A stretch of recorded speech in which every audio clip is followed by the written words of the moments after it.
So I've been bricklaying for about 2.5 years now, and I was just labouring for about 6 months before that. Tens of thousands of hate comments, people literally voice messaging me saying they hate me and they're going to come to work and push my walls down. Yes, so what's changed is I decided to start an OnlyFans.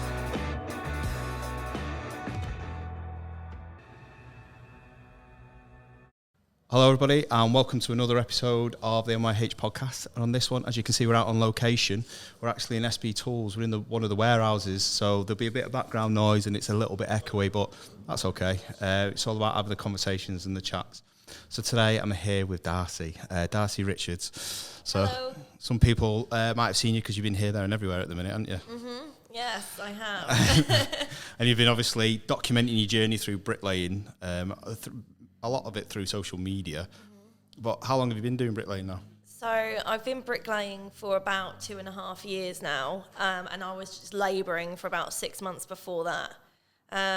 So yeah, I really like it. I'm really enjoying it, and hopefully it's going to be my, trade and career for the long haul. Yeah. I'm not thinking about stopping anytime soon. What got you into bricklaying? So basically I came back from Australia when I was like 23 and I didn't have any career, and I really wanted not just to be another waitress or just have a job. I wanted to have something that was going to be for the long run. Went on site with my dad to just help him with labouring for a little while, and that was only while I was in search for my next career. And that's when I just fell in love with bricklaying, and I saw my brothers doing it, and I thought I could do that. And I said to my brother Louis, I was like, I'm thinking about I want to learn bricklaying. And he said to me, have you got a spare 7 years? And I was like, geez, is that how long it's going to take? But yeah, I was like, yeah, let's do it. Yeah. And then that's when my dad, he took me on and he taught me everything I know. So yeah, good old dad. I know you're loving it. And now I love it, yeah. It's not been an easy ride for you though, has it? Oh, of course not. I mean, just coming into a male-dominated industry, and then documenting your journey from literally the first day that I was on site and putting it on social media for anybody to see and ridicule and tear apart probably didn't help, but I still did it nonetheless. And I look back at those videos now that I posted when I first started, and I think, no wonder they took the mick out of me, because yeah, I was slow and I really was awful. But it also shows that you have to start somewhere. There would have been no point in me doing it when I'd already gone through all of that and I was at the other end. I wanted to show my entire journey, and I always say, follow me for my bricklaying journey. I'm still learning. It's not like a finished product. So my followers have said to me, in the past years, I've seen how much I've improved, and that's really nice. I've had people following me from 3 years ago that watched me in the beginning, and now are proud of me, for sticking it out. Yeah. Because it has been grueling sometimes. Yeah. How'd you get over with even just the physical element of it, that lifting big, heavy material into place and stuff like that? Do you find that as a boundary? I did in the beginning. In the beginning, I really, really struggled with the heavy lifting because I was tiny and I had no muscles. And, I was only able to carry one brick clamp and I was loading out one at a time. It was really hard. And now, because I've built up all that muscle, I find it absolutely fine. I don't really come home from work tired unless I put in an extra long day. But I was loading out some concretes the other day and I was doing two at a time, and I got through on the second pack. I was like, I've got to go down to one. And it's not, you can't, you're not machines. And, the lads I'm working with, they're like, oh, you're only carrying one block. And we do have fun with it. And I'm like, oh, leave me alone, I'm just a girl. And we do laugh about it, but they're absolutely fine. They know everybody's got their limits. And I do go to work and I put in 100% absolutely every day. But, some days, obviously, I can't actually perform as a man could. I cannot lift all day like a man could. But bricklaying, to be honest, unless you're loading out all day, which I don't really do because we have labourers for that, the bricklaying and the block laying is absolutely fine, and it's perfectly manageable for a woman to do. Yeah. Because there's been times I've especially seen it on your poster where you've been getting a bit of grief for the people that you're working with and the snide comments and stuff like that.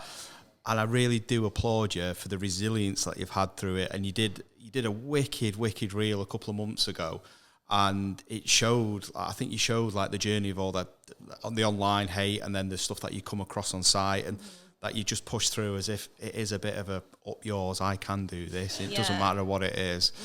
So you can be very proud of that. So well done. Thank you. But like we said before, that especially the past couple of weeks, there's definitely been a big increase of it's abuse. It's basically abuse that you're receiving and bullying online. Yeah. I mean, has there been a time where you think, forget this, I'm just going to throw it all in and give up? This week has been especially hard. Like, I'm a strong person. I've gone through, like, I've probably had, honestly, like tens of thousands of hate comments. People literally voice messaging me saying they hate me and they're going to come to work and push my walls down, and like some serious abuse online. But this week has been the worst because it's been a whole gang of tradies who I thought were my backing, you know, that have just turned their backs on me.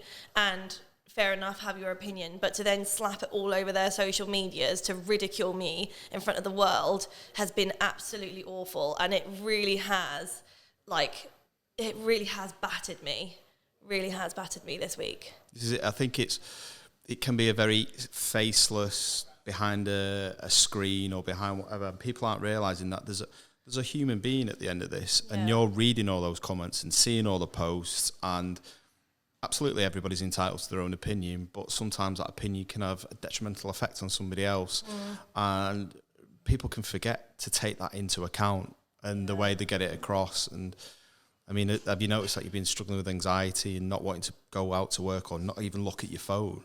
I haven't actually even gone to work this week. It's been like hard. I've been sleepless nights.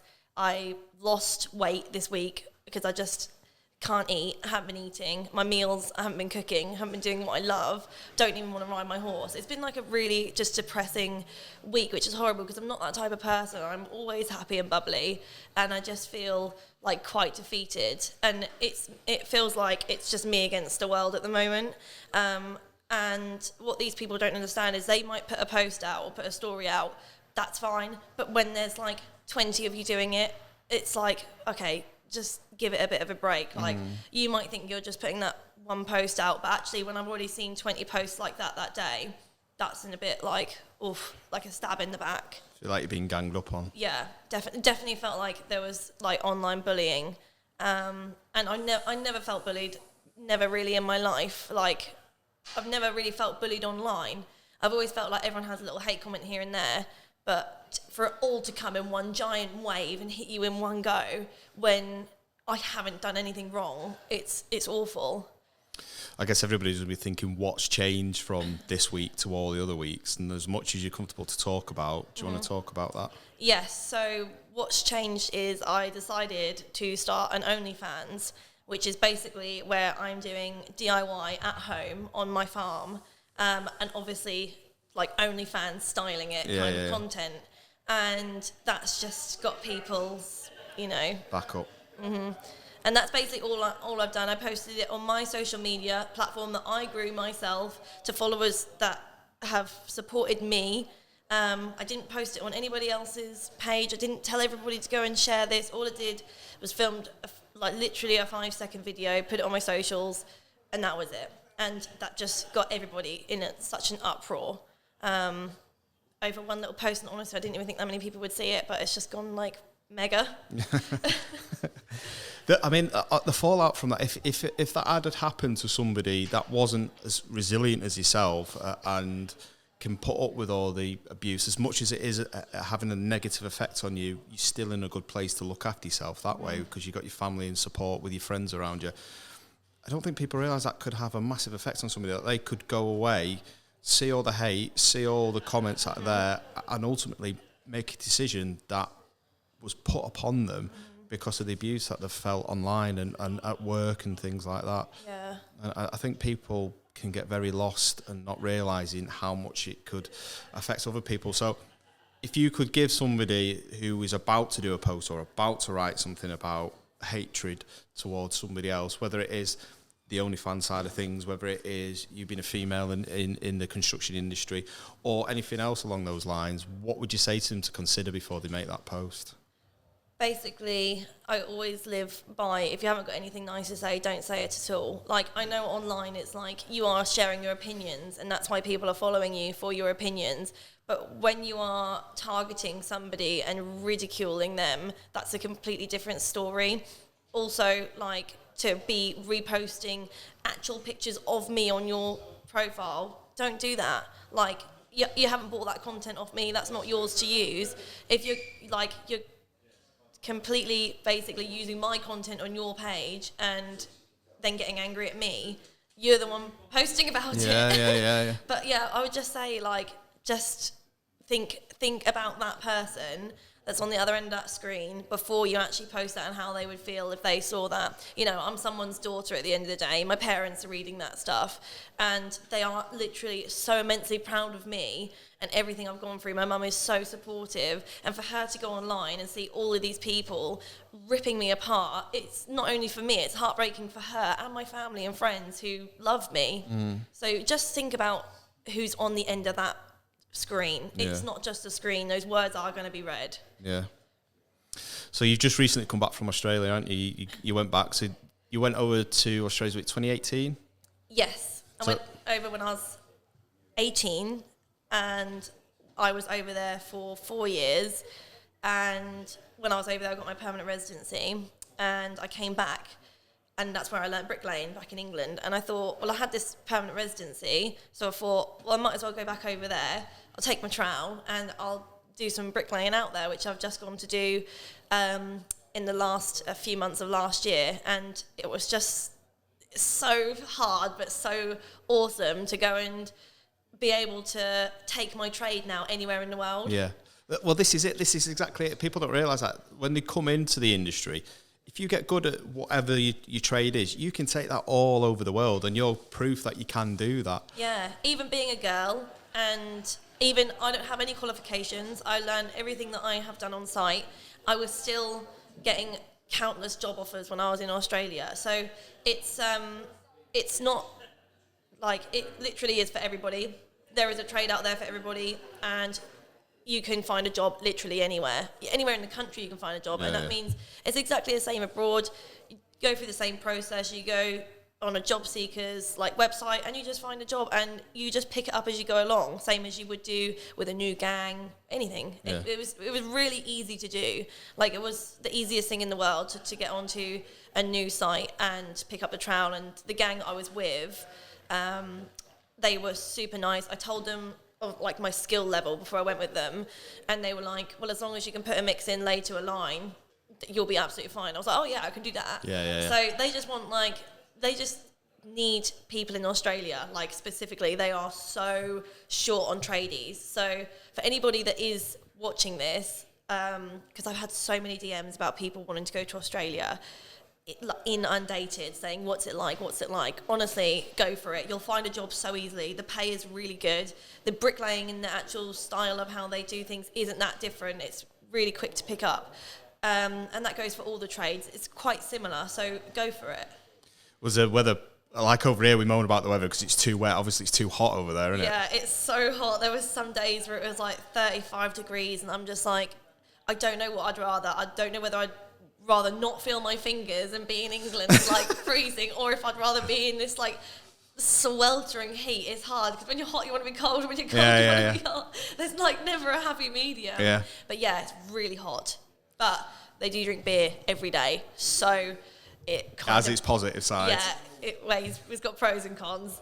Is the lifestyle any different out there?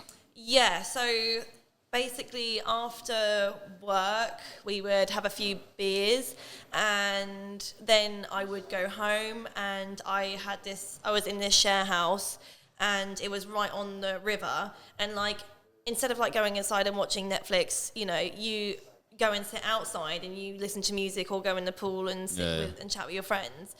And then on the weekend you go to the beach, and it's just completely different. It's literally like chalk. In England and Australia are like chalk and cheese. It's really, it's a lovely, lovely lifestyle, but I would still choose to live in England over Australia.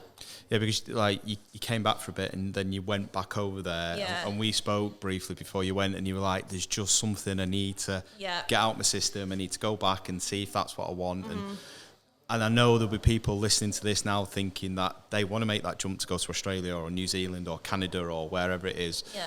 What would be your advice to somebody who's in that situation or feeling that like you were before you went back? Yeah, so when I'd always said to my mum when I was younger that I wanted to go abroad and I wanted to live abroad. And after living abroad and then coming back and deciding that wasn't for me, I still had an itch I really wanted to scratch, and I just wanted to, because I know that was what I wanted to do my whole life, so I needed to make sure I 100% didn't want to live there, or did want to live there, because I wouldn't want that feeling of what if for the rest of my life. So if you have an itch you need to scratch, and if you have this feeling that you want to go, it doesn't matter about money. I lost all of my money when I was over there. I came back with absolutely nothing, but I would pay that 10 times over to come back and feel accomplished and content, because you'll always think what if. And I don't want to get to 70 years old and look back and think, oh, I just wish I would have spent a couple of grand and gone travelling. Just spend it. Money will come, but time will go. Yeah, exactly. Doesn't matter how much money you earn, you can never buy time back, can you? Exactly, yeah. So now you're back here and you're slowly getting back into the swing of things, and obviously you've had to deal with all that this week now. Are you finding that you are progressing the way through the industry and becoming more and more accepted, you think? Well, I guess what I'm trying to say is, like, when you very first started on site and people ask you, can you do this, can you do that? Or you might come up against some barriers, whereas now, because you've got a bit of experience and you've got a bit of time under your belt, people are noticing what you're doing and they're giving you a bit more respect on site. Definitely. The first week on site is always weird, because you go onto a new site or you start with a new gang, and it's hard because seeing a woman, they don't know what to expect, and they probably do think that you are going to come in and pansy and pussyfoot about. Yeah. So I always find the first week, and that's been on every site I've worked on, really weird, because nobody talks to you, everybody stares at you, you do get looks, people do come and check your work and look at your stuff, and after the first week's out of the way, everyone go back in the next week and everyone knows your name, they're coming up giving you hugs, and we're having banter, and it's just like the whole thing changes in the second week, because once you've shown them, I'm exactly the same as the lads, they're like, all right then, she's actually quite cool. Yeah. And it's super fun on site. I love not only the gang I work with, but the dumper drivers, the ground workers, the forklift driver, everybody on site. You are working as a whole team, the scaffolders, you are a whole gang. Yeah. You're all driving this operation. So it's really fun to go in every day, and it's like just going to work with your mates. Yeah. So what did you do previous? Is your previous career? I was a waitress. Right, okay. Literally my whole life. Right. Up until bricklaying. So you've noticed that the construction industry is better than the service industries? Yes, because the hours are better. Your hours are better, you get paid more, you feel more accomplished at the end of the day. You don't just go into work and think, oh, another day. It's like, right, this week we've got to finish this lift, then next week we're going to be onto that, and you are constantly striving to complete something. It's not just another dead-end job. It's always a big accomplishment, and that's what I really like about bricklaying, is it's so satisfactory, and also you are so busy all the time that it feels like you are never at work, because you go in, you smash out, and you're just like, day's done, and you're like, bloody hell, I feel like I just got here. Yeah, and that's the enjoyment that you can take away from it. And do you think you'll ever possibly progress to management or anything like that, or are you just quite happy, not plodding away, but smashing bricks down for now? I want to buy my own bit of land, build my own house, obviously buy and rent like everybody else's dream, but I just really want to build my own house and get a bit of land, and that is my dream. Obviously my dad would help me, I wouldn't be able to do that on my own, but I've got carpenters in my family, I've got I know electricians that are friends of the family, so I'd be able to get the whole house done pretty on a decent budget, because it's good being a bricklayer because you get all the connections. So I would just like to do that eventually, save up to do that. And I don't know if I'd ever want to run my own gang, because it sounds amazing, but from what I've been hearing from stories, it's stressful, and I just don't know if I could manage having my horse, doing my socials, running a gang. I just feel like that would just tip me over the edge a little bit too much. because like the social media now, because it has taken off you in a big way, and it across all the platforms. Yeah. That's a full-time job in itself, can't it? Yeah, definitely. It's like, it is definitely. I come home from work, so I film my content at work. I don't edit it or anything. I just literally film it, put the phone back in my pocket, and then once I've got home and fed all the animals on the farm, which is another full-time job. Yeah. And then I go inside and I do the socials, and that usually takes me a good hour and a half to edit everything and post it. But then not only that, is you actually have to sit on TikTok to find what's trending, find what sounds are working, find what you're going to post the next day. And on Sundays, I always sit there in the evening and I have all of my posts that I'm about to do that week, and I will literally have them lined up so I know which boxes to tick. And then you get the brand deals, and then that puts more pressure on you, because then you've got X amount of posts to do. You feel pressured when they don't perform, and you're like, oh, why didn't that perform? I thought that was a really good video, and now the brands are going to hate me because it didn't do well.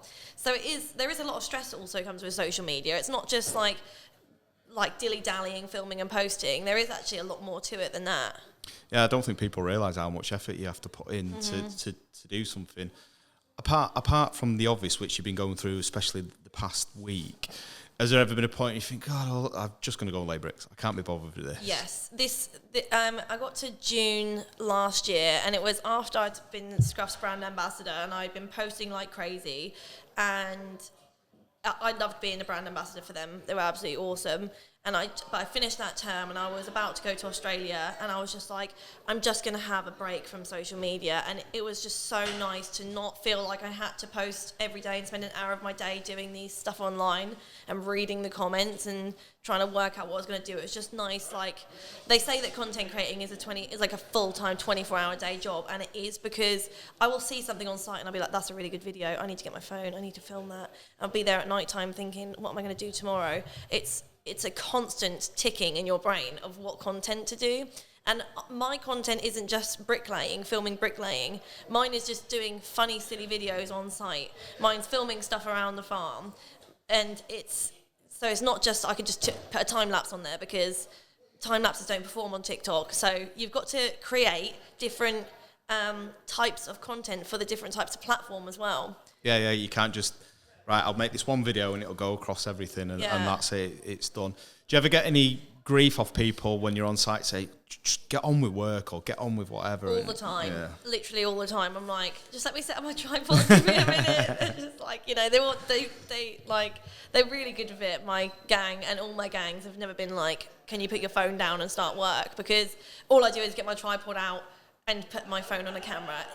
And if I am filming TikToks and stuff, they are all done during my breaks and after work. And if you see me bricklaying in a TikTok video and I'm like singing to the camera, that's done in my free time. I'm not, that's done during break time. So I often get a lot of comments on my TikTok going, get back to work. This is why women don't get paid as much. I'm like, well, I'm actually filming this in not getting paid to film it. So it might look like I'm at work, but actually I've either come in on my day off, stayed behind after work, or filming through my break to get this content done. So yeah, it's just constant. It's commitment. But it's good. Yeah, it is commitment, but it's very rewarding at the same time. Because I know we've spoken a lot about the negativity, but there's so much positivity.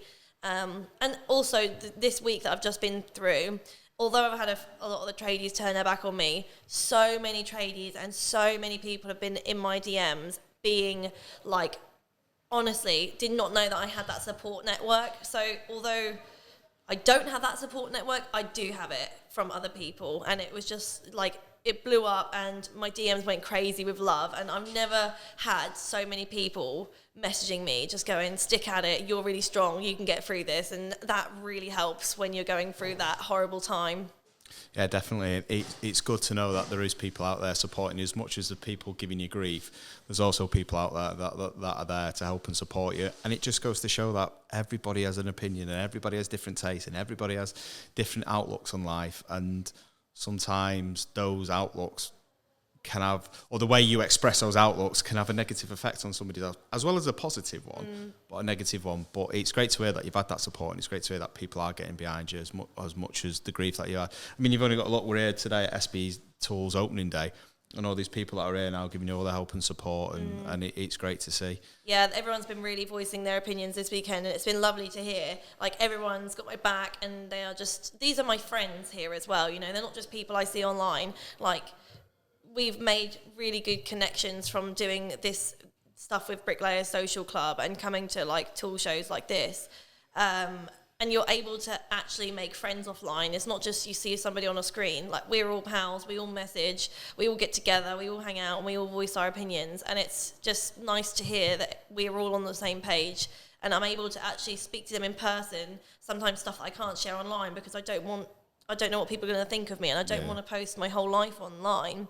So it's actually nice to come here and talk to people and go, this is what's happened, this is my opinion, this is why I think this, and talk about it rather than just like putting a 2-line paragraph under an Instagram post that does not show how I feel. Yeah. No, definitely. It's good.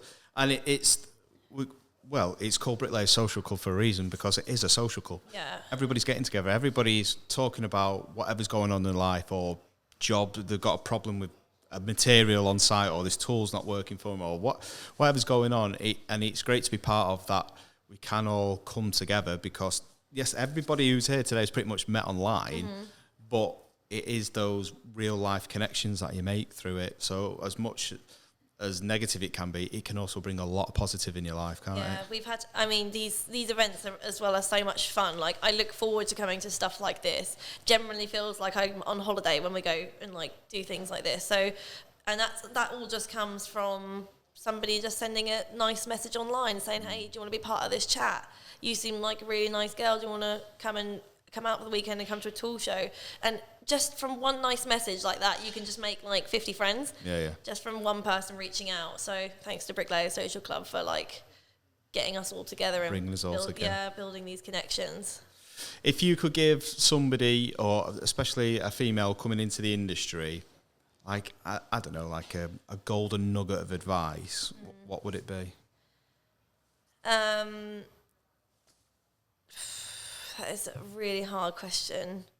I think I'd probably just say, you do you. Do whatever you want, whenever you want. If you want to be a bricklayer, be a bricklayer. If you want to go and post stuff on OnlyFans, post on OnlyFans. If you want to post it on the internet, do whatever you like. You don't want to post it, don't share it. Do whatever you want to do, because that's what's empowering for women, is doing whatever you blooming well please. And that's what I would say to somebody. Just get on with it. Don't worry about what other people think. Do whatever you want. And you're absolutely doing that. Your proof is in the pudding, and you're doing it. It's difficult, but you've got the support networks around you, and you're pushing through. You're showing the resilience. When you need a bit of support, you're reaching out for a bit of support. Yeah. So well done. I really do applaud you for that. Thank you, Rob. But I guess that's a good place to end it there. So yeah, I think so. Darcie, thank you very much for coming on the episode. Thank you. And hopefully this week has been a bit of a blip, and it's only going to get better and better and better. Yeah. But thank you to everybody who's watched the episode, and if you've listened to it on the Spotify or Apple podcast, head over to YouTube and give us a listen, or give us a watch, I should say. I'll put all Darcie's social media links in the description below. If you've got any questions you'd like to ask Darcie, put it in the comments below again. Thank you very much, and I shall see you on the next one.